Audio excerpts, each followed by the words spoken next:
안녕하세요. 예, 영재입니다.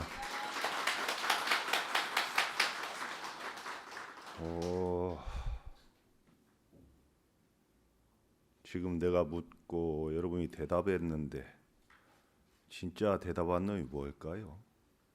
그 주인공을 안다면 이 자리에 앉아 있을 필요가 없겠죠. 그래서 저한테 주어진 시간이 약 2시간 정도 되는데 참선 입문 프로그램이기 때문에 참선에 대한 전반적인 것을 좀 말씀을 드릴까 합니다. 첫 번째로는 어떻게 해서 선이 나왔으며 그 선은 어떻게 우리에게까지 오게 됐는가, 선종사에 대해서 말씀을 드리고 다음에는 이제 선수행에 대한 말씀을 드릴까 합니다. 이 자리에 모신 분들은 이제 불자겠죠. 또 불교 안에서 모인 분들이겠죠. 그럼 불교가 뭘까요? 불교는 부처님 가르침을 불교라 합니다. 불교에서 부처님은 어떤 분인가, 또 그 가르침은 어떤 가르침인가, 이게 이제 핵심이겠죠. 불교에서 불은 부처님인데 부처님은 2600여 년 전에 인도 카필라성에서 태어나신, 그때 태어나셔서 왕자로 삶을 살다가 29에 출가를 합니다. 그 출가한 동기가 뭘까요? 현실에 안주하지 않는 진취적인 사고였습니다. 왕자였기 때문에 편안하게 이렇게 살 수 있었고 왕도 이어받을 수 있었습니다만은 늘 그 자비심이 안에 내재되어 있었기 때문에 어째서 사람은 나고 늙고 병들어 죽어가는가. 그리고 건농일 때 임금이 첫 삽을 떠야 이제 농사를 짓는데 태자로서 참여를 했는데 거기에서 첫 삽을 뜨니까 벌레가 나오고 그 벌레를 잡아먹는, 쪼아먹는 작은 새, 그 작은 새를 쫓아가는 큰 새, 이것을 보면서 이 무상함을 저절로 느끼게 됩니다. 그러니까 부처님이 출가하신 동기는 퀘스천마크입니다. 어째서입니다. 그렇기 때문에 이 문제를 근원적으로 해결하고자 하는 원력으로 출가를 하셨어요.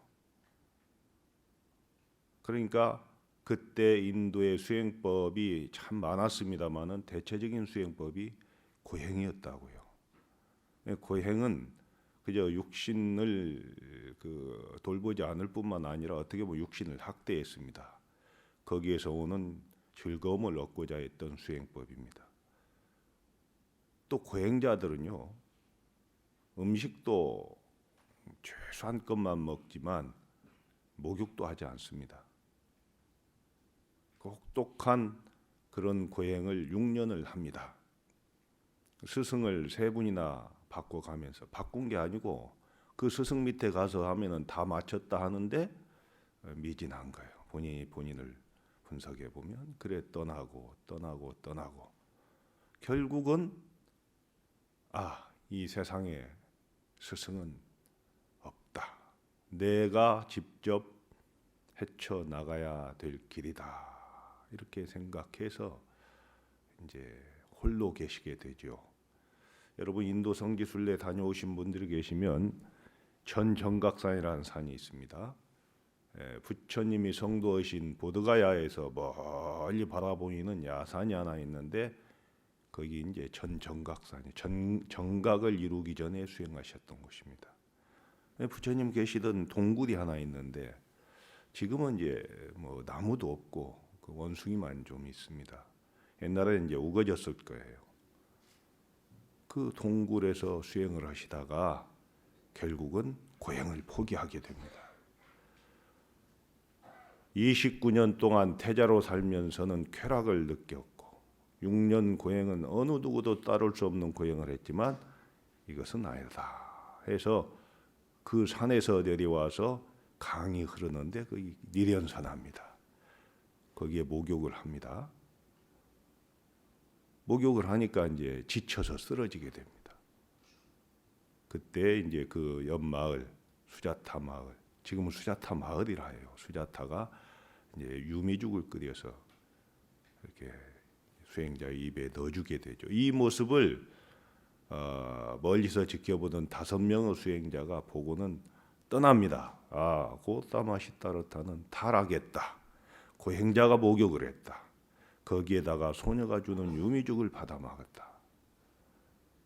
이 떠나니까 이제는 어느 누구도 나를 감시하는 사람도 없고 귀찮게 하는 사람도 없고 멀리서 지켜보는 사람도 없게 됐어요. 홀가분한 마음으로 보리수화에 앉으셔서 일주일 용맹정진 끝에 이제 큰 깨달음을 얻게 된 분이 부처님입니다. 그러면 이 부처님이 깨달으신 내용이 뭐냐 이 말이요. 그냥 참선한다고 되는 게 아니거든요. 참선은 그동안 경의 말씀은 마음을 깨닫는 방법을 말씀하신 거고, 참선은 직접 자기가 물을 먹는 일이거든요. 그 근간에 흐르는 부처님 사상, 핵심 사상은 뭐냐 이 말이요. 부처님이 성도하시고 난 뒤에 최초의 발언이 뭐예요? 기제다. 기특하고 기특하다. 일체 중생에게는 열의 원만덕상이 다 본래 갖춰져 있구나 이거예요. 깨닫고 보니까 그게 나와 둘이 아닌 거예요. 원래 가지고 있던 것, 지니고 있던 것을 본인이 발견했을 뿐이에요. 근데 중생들은 이걸 보지 못한다. 이래서 그 중생들에게 직접 여러분이 스스로 봐라라고 가르치시면서 길에서 길로 사시다가 돌아가신 분입니다. 그때 당시에 부처님 나이로 보면 80세에 돌아가시는데 굉장히 오래 살았습니다. 2600년 전에 80세면은 장수하신 분입니다. 그 가르침이 뭘까요? 자, 핵심만 이야기하자면 교리 시간이 아니기 때문에 이제 이것이 있으므로 저것이 있다. 연기입니다. 인연하여 일어나고 인연하여 소멸한다. 우리 속담에 콩 심은 데 콩 나고 팥 심은 데 팥 난다. 딱 맞는 말씀입니다. 그러면 이 세상을 지금 이 세상에서 철학자나 여러분들이 많이 있지만 종교가 많이 있지만 이 우주 생생의 원리나 이게 뭐 창조론 같은 것에 비하면은 연기법은 가장 합리적인 겁니다. 연기하지 않는 게 있나요? 한번 여러분 주변에 살펴보십시오. 인과 연이 결합돼서 결과가 나오게 돼 있습니다. 그것은 어느 누구도 거부할 수 없는 지금의 세상의 그 생성 원리입니다. 부처님은 2600년 전에 이걸 말씀하셨단 말이죠. 비근한 예로 창조를 이야기할 때는 시작이 있고 끝이 있습니다. 시작이 있기 때문에 끝이 있는 거예요. 근데 연기법을 이야기할 때는 무시무종이요. 시작도 없고 끝도 없습니다. 순환될 뿐입니다. 어디를 시작이라고 그러고 어디를 끝이라 하겠습니까? 그래서 불교에서는 시작이나 끝이 없습니다. 태초나 종말 이건 불교 용어가 아닙니다. 무시무종이라는 거예요. 시작도 없고 끝도 없다. 순환된다. 끊임없이 순환되고 있습니다. 지금 무한하게 과학이 발달했지만 지금 이 우주 역사 속에서 너무 좁게 비춰보면은 지구의 역사 속에서 이만큼 과학이 발달한 때가 없었다고 어느 누가 장담합니까? 그러지 않을 거예요. 일설에 의하면 수중도시가 있었다 하죠. 만약에 수중도시가 있었다 하면은 이 시대보다 훨씬 앞선 시대입니다. 그럴 거 아닙니까? 순환되고 있습니다. 이것을 명확하게 알 필요가 있습니다. 이 인과의 법칙을 믿지 않고는 수행을 한다는 것은 모래를 쪄서 밥을 짓는 것과 같다 했습니다. 이 연기의 도리, 이게 뭘로 존재합니까? 연기한다는 건 그 성품이 공하다는 이야기거든요. 공하다. 만약에 내가 있다라고 생각을 하면은 남이 있게 돼요. 내가 있는데 어떻게 내 안에 다른 게 들어옵니까? 그러죠? 그래서 공으로 연기하는 겁니다. 그래서 연기를 공이라고 이야기합니다. 부처님 그러셨어요. 죄법 종현생, 모든 현상은 인연 따라 이루어진다. 종현생. 나는 그것을 아설 즉시공이다. 나는 이것을 공이라고 이야기한다. 인연하는 법을 공이라고 이야기한다. 또한 여귀시 가명, 또한 이것을 있다고로 또 한다. 가명은 거짓으로 있다, 즉 잠시 있다 이 뜻입니다. 지금 여러분 눈에 내가 보이잖아요. 내 눈에도 여러분이 보이고 있는 것을 어떻게 부정합니까? 있다고도 이야기할 수 있다 이거죠. 그러나 잠시 있는 겁니다. 왜? 그 성품이 공하기 때문입니다. 지금 있는 순간 변하고 있습니다. 조금 전에 나는 나가 아닙니다. 여러분은 잘 모르시지만 우리가 머리를 자주 깎는데 머리 깎은 날은 반질반질해요. 그 머리 깎는 맛이 있습니다. 누가 깎는 게 아니고 내가 깎아요. 속담도 바꿔야 돼. 그런데 그날 오후가 되면 까칠까칠합니다. 그만큼 변합니다. 정지되어 있는 건 아무것도 없습니다. 그래서 이 마이크가 있다고 해도 되고 없다고 해도 되는데 이 말보다는 있으면서 없고 없으면서 있는 거죠. 이게 공과 색이 서로 교차하면서 있는 존재하는 겁니다. 그렇기 때문에 영원히 존재하지 않기 때문에 공이라고 그러고 이 순간이 있기 때문에 공이라고도 말하면 안 된다. 즉 공에도 집착하지 말고 있음 색에도 집착하지 말라. 색불이공 공불이색, 색즉시공 공즉시색이 그런 뜻이에요. 색이 공과 다르지 않고 색은 모양이죠. 공이 색과 다르지 않지만 여기서 더 들어가면 색이 곧 공이고 공이 곧 색이다 이거예요. 이게 반야신경의 핵심이죠. 그런데 거기서 끝나지 않아요. 있다라는 생각은 상견이라고 그래요. 있다 항상 상자, 견해견자. 근데 이것도 치우친 생각이지. 없다라고 생각하는 걸 단견이라고 그래요. 끊을 딴자, 견해견자. 그 공이다. 이건 공에 빠져버린 겁니다. 공에도 빠지지 않아야 돼요. 그래서 단견과 상견을 벗어난 양변을 벗어난 도리. 이게 중도입니다. 중도 정견. 첫 번째 제가 연기한다. 공이다. 그런데 있는 것이 뭘로 존재하나요? 무아로 존재합니다. 내가 있는 한은 남이 들어올 수 없습니다. 그래서 이것은 무아다. 부처님이 캐치프레이즈로 깃발을 내걸었다면 무아입니다. 왜? 그때 당시 인도는 범아이레 사상이 전 인도를 지배하고 있었습니다. 범천이죠. 즉 요즘 같으면 조물주입니다. 어느 특정한 게 아니고 이 우주를 좌지우지하는 존재가 있다고 믿는 거예요. 그런 기독교에서는 지금 하나님이라는 이름을 붙인 겁니다. 아트만, 나, 고정된 내가 있다. 이건 이리하다. 이게 인도를 관통하는 사상 속에서 부처님이 무아다. 그래서 이 무아로서 파라나시에서 모든 종교 사상가들을 항복받습니다. 내가 있는데 어떻게 남이 있어요? 남이 들어옵니까? 고정된 실체로서 존재하지 않는다는 것이 무아예요. 영원히 변치 않는 고정된 내가 있다 생각하면 안 되는 거지. 그건 연기로 존재하기 때문에 서로 의지하고 서로 상관되는 속에서 존재한다.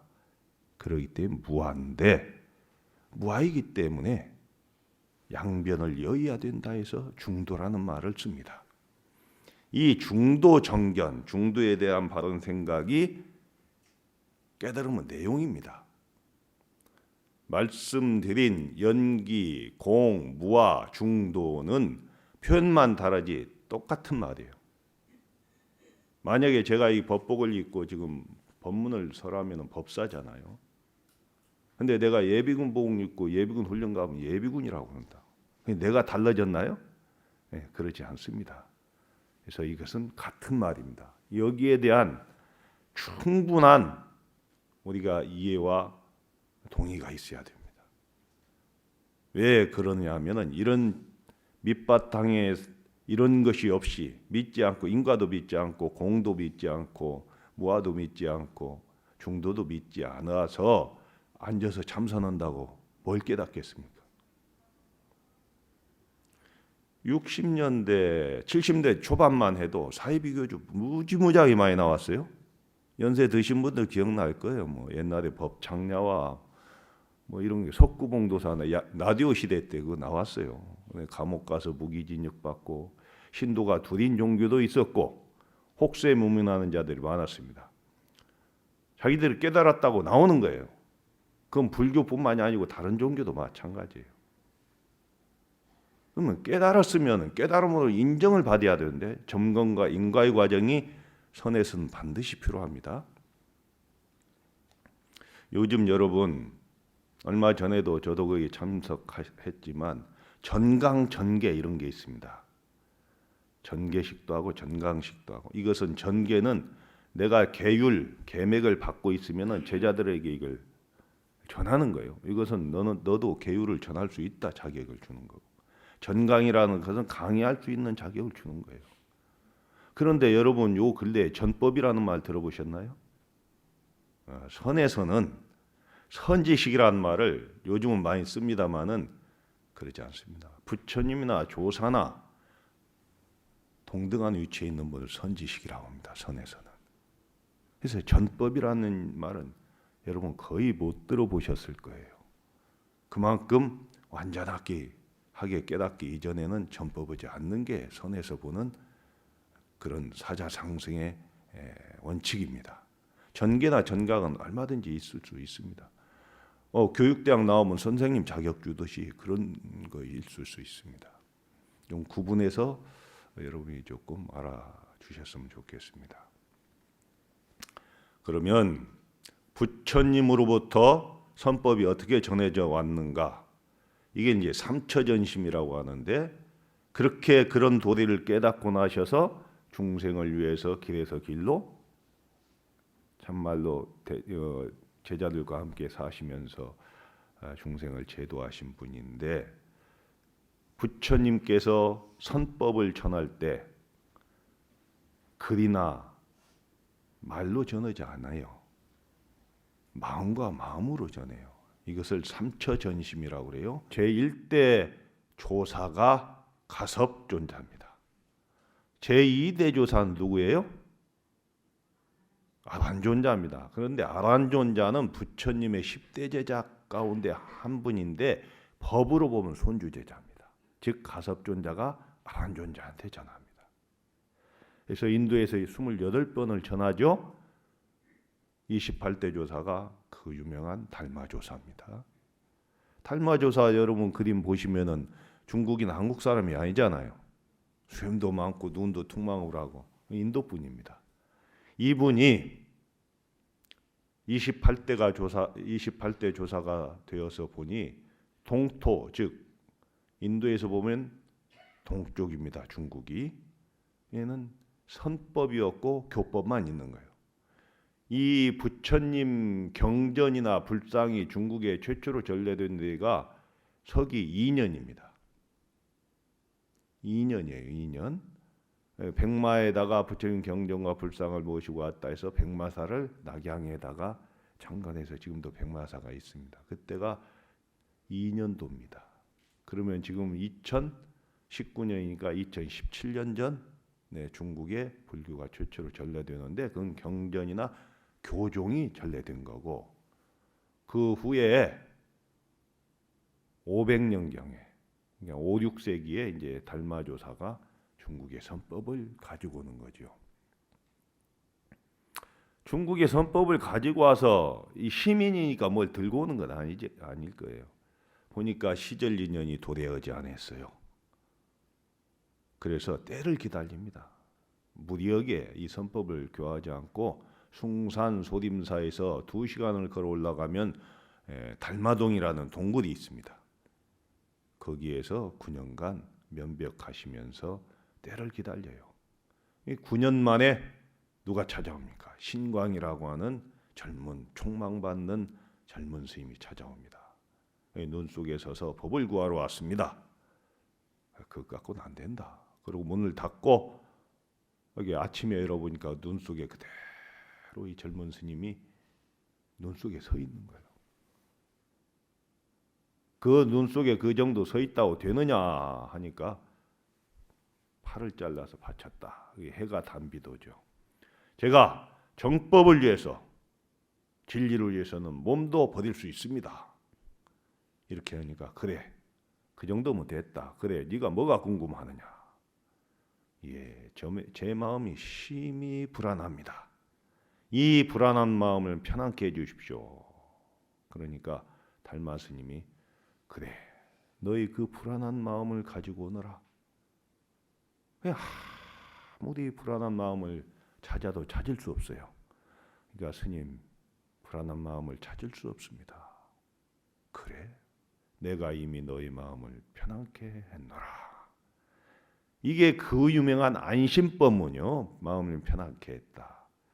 달마 스님이 그 마음에 이제 이 신광 스님이 깨달아서 너는 해가라고 이름을 지어줘. 해가. 그래서 제2대 조사가 중국에서 됩니다. 2대 조사. 그러면 인도로부터 보면 이식 구조가 되는 거죠. 부처님으로부터 보면. 참 간단 명료하면서도 이렇게 깨치게 만든 겁니다. 근데 해가 스님은 신광 해가 이분은 중국 사람으로서 최초의 조사입니다. 또 해가 스님한테 나중에 누가 찾아와요? 또 문둥병 환자가 찾아옵니다. 처사로서 제가 거사로서 문둥병 환자가 찾아옵니다. 찾아와서 스님 저는 억겁다생의 어떤 업이 이렇게 두텁기에 제가 이런 사람들이 피하는 문둥병을 앓게 됐습니까? 저희 죄를 소멸해 주십시오. 여러분 문둥병이라면 한센병이라고 요즘 사람들이 다 피합니다. 이 문드러지면 그냥 이게 코도 문드러지고 손가락도 없어지고 누가 보면 섬짓 해가지고 막 피합니다. 그 옛날에는 이제 하늘의 병이라고 했었습니다. 지금도 우리나라에도 그렇게 있는 분들이 더러 계시고 그 유명한 소록도도 이제 그런 분들이 계십니다. 마음 아픈 일이죠. 그러니까 막 이게 얼마나 힘들었으면 와서 그 해가 스님한테 납작 엎드려서 이 염력을 소멸해 주십시오 했겠습니까? 그러니까 해가 스님이 달마 스님과 똑같이 말씀하셔. 그래 너희 그 두터운 업이 있다는데 그걸 한번 나에게 끄집어 내봐라. 그러니까 아무리 찾아도 어떻게 마음이 두 마음이 있겠습니까? 스님 찾을래야 찾을 수 없습니다. 내가 너희 죄를 사했노라. 요즘 같으면 그 말에 깨달아요. 그분이 유명한 삼조 승찬입니다. 너는 이 승가의 법에 다해서 승찬이라고 지어줘요. 여러분 이 조사의 주의는 부처님과 똑같은 주의입니다. 조불불조. 똑같은 위치에 있는 게 거사가 그 유명한 조사가 됩니다. 이게 시민으로 전하지 않으면 어림도 없는 소리예요. 그 유명한 삼조 승찬 스님의 법문이 있죠. 신신명. 이 신신명은 그 수많은 역대 조사들의 그 선 법문 중에 백미 중에 백미입니다.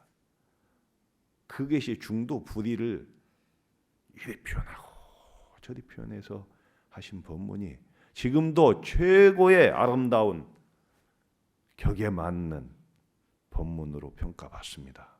영가 현각 스님의 증도가가 함께 쌍벽을 이루는 신신명입니다. 같은 내용이 계속 반복되기 때문에 정말 법문하기가 어려운 그런 아름답고 훌륭한 어록입니다. 신신명. 이분이 이제 전한 분이 사조 도신. 이 도신선사는요 대의왕 소리를 들었습니다. 의왕이란 말 무슨 말인지 아시죠? 그때 당시에 황제가 병이 났는데 그 황궁 안에 최고의 명의들이 다 처방을 해도 안 되고, 그러니까 전국에 약방문을 돌리죠. 약방문을 구하는 겁니다. 황제가 병이 나면. 그래도 안 돼요. 그때에 도신선사가 약방문을 써서 궁궐로 보냈는데 그걸 지어먹고 나아요, 황제가. 이 얼마나 고마운 일이요. 그래서 이 궁궐로 청하는데 산승은 오직 산에 머무를 뿐 하고 황궁에 가지 않습니다. 그분이 유명한 그 사조 도신선사입니다. 그분이 오조 홍인한테 전하고, 오조 홍인은 누구의 스승이에요? 육조 해능 스님의 스승입니다. 작년에 육조단경 했죠? 그때 오신 분들 계세요? 손 한번 들어봐요. 예, 많이 계시네요. 이제 오조 스님을 이야기하려면 육조 스님을 이야기할 수밖에 없어서 엮어서 이야기합니다. 달마 스님부터 오조 홍인 이전까지는 선종의 소위경전이 능가경이었습니다. 그런데 그게 능가경이 굉장히 어렵고 분량이 많아요.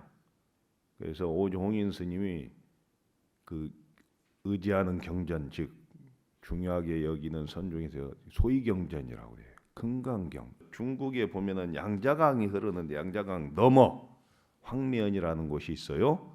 여기에서 법문을 하신다는 말씀을 듣고 육조단경 했기 때문에 그 자세한 이야기는 안 합니다. 육조단경 시간이 아니기 때문에 저쪽 광동성 끝에 있는 이 무지렁이 나무꾼, 일자무식의 나무꾼이 금강경 읽는 소리에 마음이 열려가지고 거기를 찾아갑니다. 지금 같으면 제주도에서 신우주 정도의 거리보다도 멀 거예요.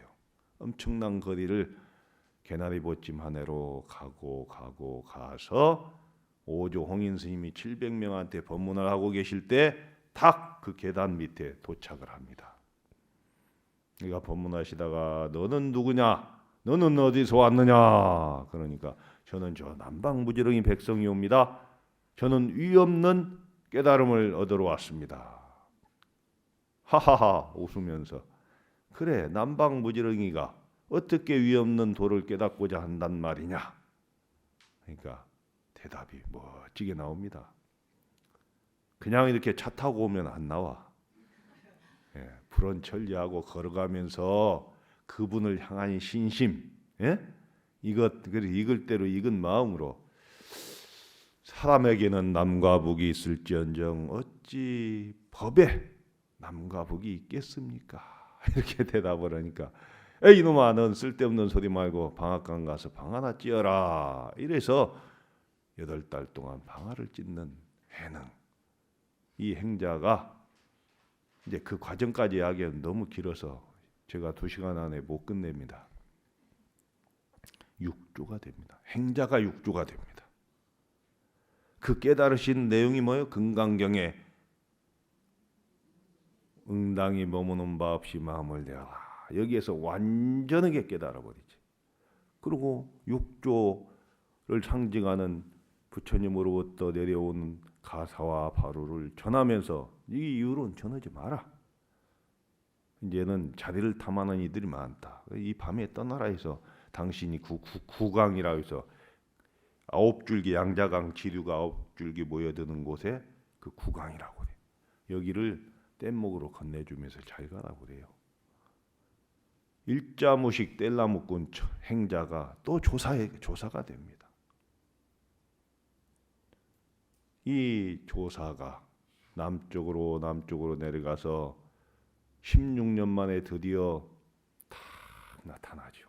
그래서 육조 스님이 행자로서 있다가 머리를 깎았던 그 장소를 축발탑을 이제 세웠어요. 지금도 있는데 그래서 육조 스님으로 등극합니다. 스님 계를 받고 이분에 의해서 5명의 뛰어난 제자가 나오고 그분 밑에서 수많은 선지식들이 쏟아져 나오면서 당나라 때 선의 황금 시대를 이루게 됩니다. 그러면 육조 스님의 법을 받은 분이 5분인데 그 중에 한 분이 남학 회양선사입니다. 남학 회양선사는 어떻게 해서 벌 받느냐? 육조 해능 스님을 찾아가니까 묻기를 신마물이 말해요 이래요. 어떠한 물건이 이렇게 왔느냐? 그 말에 회양 스님이 대답을 못해요. 대답을 못하는데 이게 꽉 들어와서 자리를 잡은 거예요. 8년 만에 다시 가갖고 대답을 합니다. 설사 일물죽부중입니다. 8년 만에 가서 설사 이 물건을 한 물건이라고 해도 그건 맞지 않습니다. 이렇게 대답을 하니까 재차 묻습니다. 닦아 증득할 게 있느냐? 닦아 증득할 건 없지 않으나 다시는 오염되지 않습니다. 이 대답으로 인가를 받아요. 그래서 제 7조에 해당하는 분이 남학 회양선사를 비롯한 이 5명입니다. 남학 회양은 누구한테 전하나요? 남학이라는 곳은 중국의 5학 중에 하나인 남쪽의 형산을 이야기하는데 거기 수행자들이 엄청 많아서 그 남학이라고 호를 쓰는 분들이 중국 역사에 많습니다. 이분은 직접 제자가 찾아온 게 아니고 찾아갑니다. 그 산 밑에 젊은 스님이 공부를 열심히 잘한다는 소식을 듣고 산 넘고 물 넘어서 그곳을 찾아갑니다. 이 전법원이라는 조그마한 절이었는데 가서 보니까 젊은 스님이 가위에 결과부자로 앉아서 이렇게 앉아 있네. 그러니까 해도 그거 뭐 미동도 않고 앉아 있거든. 그러니까 벽돌을 집어서 2장을 집어서 갈죠. 이 벽돌 가는 소리 섬찟합니다. 삐걱삐걱. 그러니까 왜 거슬리니까 쳐다보고 있다가 무시하려고 해도 안 되고 쳐다보고 스님 그거 뭐 하세요? 그러니까 너는 왜 그렇게 앉아 있느냐? 붙여들라고 앉아 있습니다. 스님은 왜 벽돌을 갑니까? 그러니까 이제 남학 회양이 야 이놈아 앉아 있다고 붙여대느냐? 스님 왜 갑니까? 하니까 거울 만들려고 한다. 벽돌 갈아서 무슨 거울이 됩니까? 그러니까 야 이놈아 앉아 있다고 붙여대느냐? 이러니까 번쩍 해갖고 얼른 나와서 예를 하면서 스님 그럼 어떻게 해야 됩니까? 하니까 수레가 가지 않을 때는 수레를 때려야 되느냐 소를 때려야 되느냐 이 말에 깨쳐버려요. 여러분 이거요 그냥 받아들이면 안 되는 게 그 말을 아무나 한다고 깨치겠어요? 이 수행은 타이밍입니다. 타이밍. 지금도 타이밍이 중요하지. 그러니까 제자의 그 경계를 정확하게 스승이 읽고 고기를 딱 건드려 주는 거예요. 아무 때나 건드린다고 되는 게 아니야. 이것을 줄탁동시라고 그래요. 줄은 뭐냐면은 닭이 알을 품을 때 20하루간 품죠. 그러면 관건이 뭔가요? 같은 체온과 꾸준함입니다. 닭이 뭐 품었다가 어디 갔다가 이러면 알이 골아버려요. 아니면은 막 열을 내 갖고 품다가 저기 갔다 이게 안 돼요. 같은 체온이어야 돼. 그 다음에 꾸준함. 이 공부도 이거예요, 관건이. 그러면은 알에서 어미닭한테 보내는 신호가 있다고. 어미닭만 아는 신호입니다. 이게 줄입니다. 줄. 엄마 나 나갈게요. 이건 아무도 모르는 일이에요. 그때 어미닭이 그 자리를 턱 쪼아주는 거예요. 이게 탁이요. 그러니까 줄과 탁이 동시다. 이것은 스승과 제자가 또 스승이 제자의 그 경계를 정확하게 알고 탁 건드려 주는 거예요. 이게 이제 시절 인연이 도래했다는 말도 되는 거예요. 그러니까 어미닭이 톡 쪼으니까 거기서 알이 나오는 거지. 아무 때나 팍 쪼으면은 알이 준비 안 됐는데 쪼으면 어떻게 돼요? 그건 죽죠. 요즘 같으면 유산되는 거예요. 이게 이제 스승의 역할이기도 합니다. 이게 선지식의 역할이죠. 그러지 않으면 선지식이 될 수가 없는 일이에요. 선종에서는. 그 유명한 그 젊은 스님이 마조 스님이에요. 얼마나 뛰어나면은 조사조자를 붙였습니까? 성이 마신데 이분 밑에서 104인이나 되는 위대한 선지식이 쏟아져 나와요. 그 마조 스님의 제자인 백장회, 104인 중에도 또 중요한 인물이 몇 분 계시는데 백장회 선사, 남전 보원 선사, 서당 지장 선사가 있습니다. 이 서당 지장 선사 밑에서, 즉 마조 스님이 돌아가셨을 때 그 도량을 이어받은 서당 지장 선사가, 그러니까 큰 제자겠죠. 이분한테서 법을 받아온 분이 신라의 도의국사입니다. 신라 말에 이분이 최초로 선법을 받아와서 우리나라의 선법이 최초로 전래됩니다. 그곳이 어디냐? 지금 설악산의 진전사입니다. 그때도 시절 인연이 도래하지 않았어요. 그때는 의상스님의 화엄사상이 전 통일신라를 관통하고 있을 때입니다. 그래서 무력에 하지 않고 그곳에서 돌아가십니다. 진전사 여러분 한번 가보시면 아름다운 국보탑이 있고 그렇습니다. 그분의 제자인 제자 염거 스님이 도의국사의 제자고, 그 제자가 보조 최징이라는 분이 지금의 저 장흥 보림사에서 가지산문을, 구산선문을 열어요. 그래서 그 가지산문의 계산조를 도의국사로 모십니다. 그 한파가 이제 구산선문의 한파가 거기서 벌어지고, 남원실상사 이렇게 지금 봉암사 이런 데서 구산선문이 벌어지면서 한국의 선법이 잘 전해져 내려와서 지금까지 오는 거예요. 그러면 조계종은 어떤 맥인가? 자, 다시 마조 스님으로 올라가면 마조 스님의 밑에서 백장회와 서당 지장 남전 보원이 나왔다 했죠. 그 104인 중에 그분들이 한 분인데, 이 백장회 선사 밑에 황벽 스님이 계십니다. 황벽 스님, 황벽 스님 밑에 임재 스님이 계십니다. 그 임재 스님이 임재종을 창시해 가지고 쭉 내려온 게 조계종의 선맥이 다 있습니다.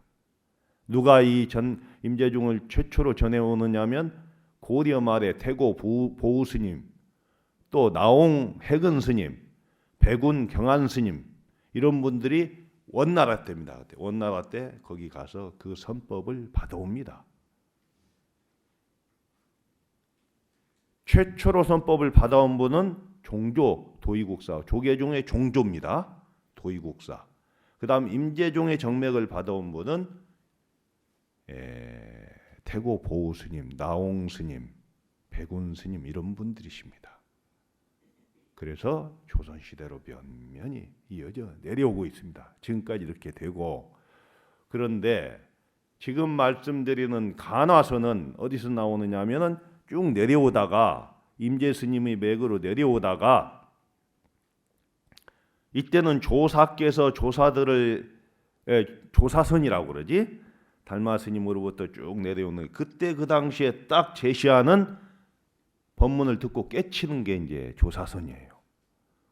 그런데 조사 스님들이 법문을 하시고 깨치고 열반을 할 때 개송을 남긴 것들이 이제 모아져 가지고 이제 남아 있는 거죠.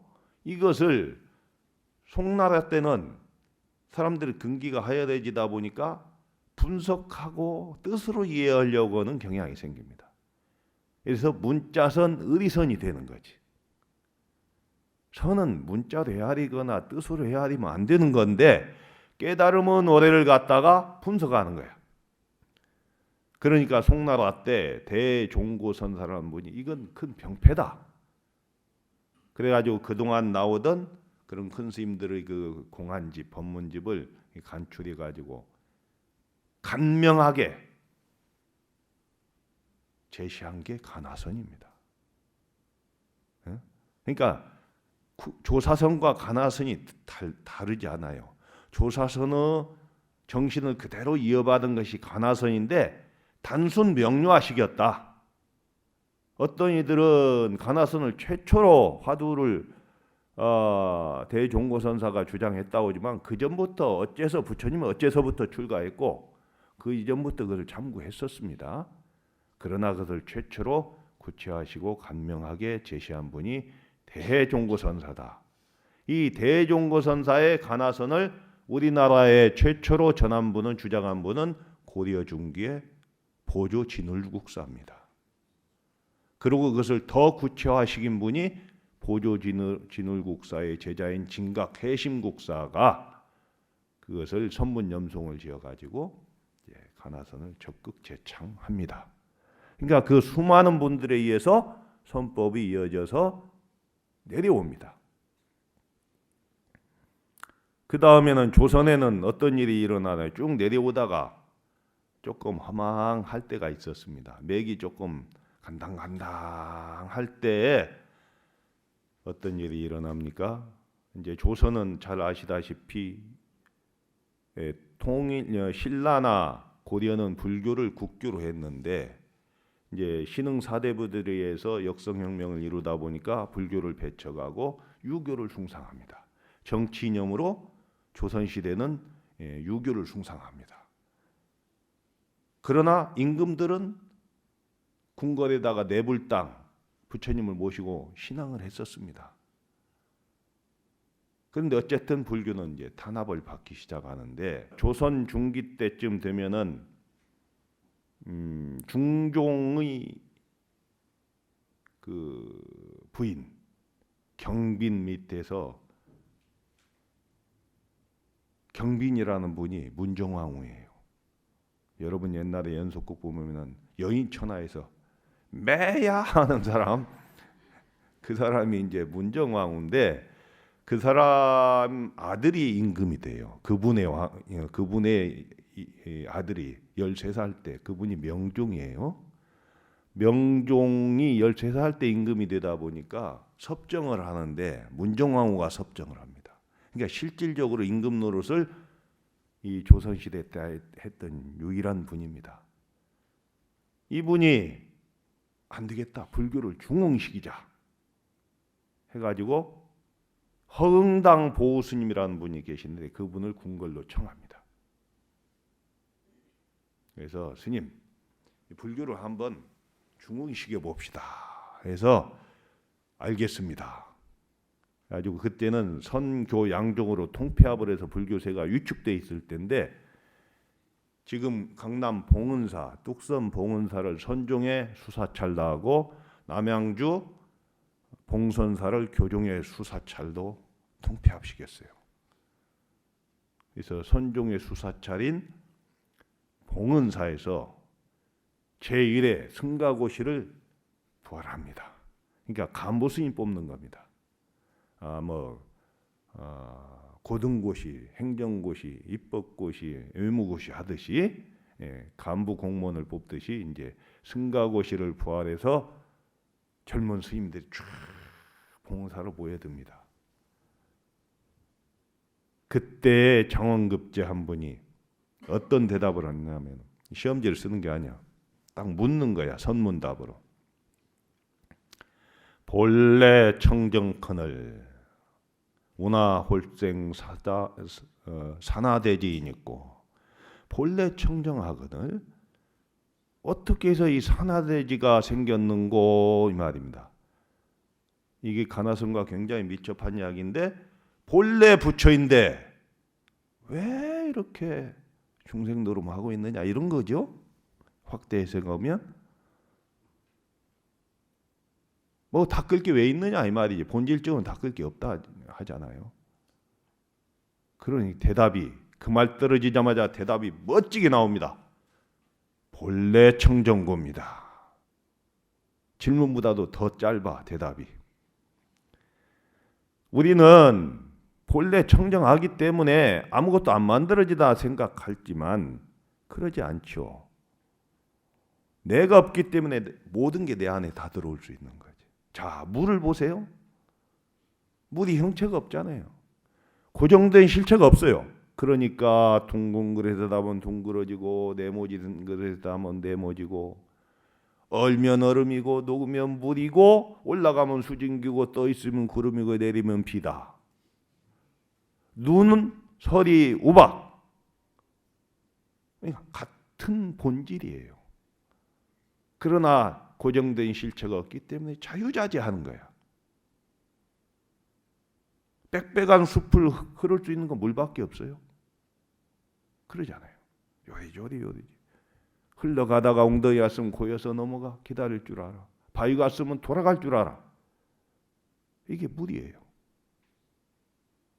근데 우리는 착각하는 거예요. 본래 부처인데 뭐 닦나 하고 놀고 있는 거야. 논다고 부처 되나? 그 대답으로 장원급제한 분이 서산대사입니다. 일에 승가고시 서산대사. 제2회 때 장원급제한 분이 사명대사입니다. 이런 분들에서 조선 또 불교, 선불교가 우뚝 또 솟습니다. 단절되다가 나중에 국가가 위기에 처하니까 이분들이 또 호국승병을 이끌어서 나라를 또 구하기도 하고 이렇게 해서 면면부절하게 내려오던 선법이 경어스님, 그 다음에 경어스님 밑에 망공, 해월, 수월, 방한함스님 이런 네 분의 뛰어난 제자가 또 나옵니다. 수월 스님은 북간도로 갔죠. 해월 스님은 남쪽 우리나라 저 부산 쪽으로 갔죠. 원래 묘관음사 저기 저 서남사 저 부산에 이런 데로 가셔서 활동하셨고 이 중원에는 망공이라 해서 수덕사에서 망공 스님이 교화하셨습니다. 저 동쪽 오대산에서는 하남 스님이 교화하시고 이제 망공 스님 밑에 수많은 제자들이 또 나왔습니다. 그래서 망공 스님의 법을 이어져 온 분이 지금의 송담 스님, 그러니까 그 위에 누가 있어요? 정강 스님이 있고 망공 스님 밑에는 수많은 제자가 많이 나옵니다. 보월 스님이라는 분의 법을 받은 분은 금호 스님, 금호 스님을 받은 분은 월산 스님 이렇게 이제 나오는 것이죠. 그리고 해월 스님의 법을 받은 분은 운봉 스님, 운봉 스님의 법을 받은 분은 향곡 스님, 향곡 스님의 법을 받은 분은 지금의 진제 종정 스님 이렇게 이제 맥이 나와서 그뿐만이 아닙니다. 누구라고 할 것 없이 밀밀하게 전하기 때문에 딱 두 분만 있다고 이야기할 수 없습니다. 아셨죠? 다른 분은 또 맹탕이냐 그러면 안 돼요. 이리 해서 우리 선불교가 지금까지 잘 내려옵니다. 일단은 제가 시작한 지 1시간이 됐는데 15분을 쉬고 30분에 이제 본론 선수행에 대한 본론으로 들어가겠습니다. 예, 1부 마치겠습니다.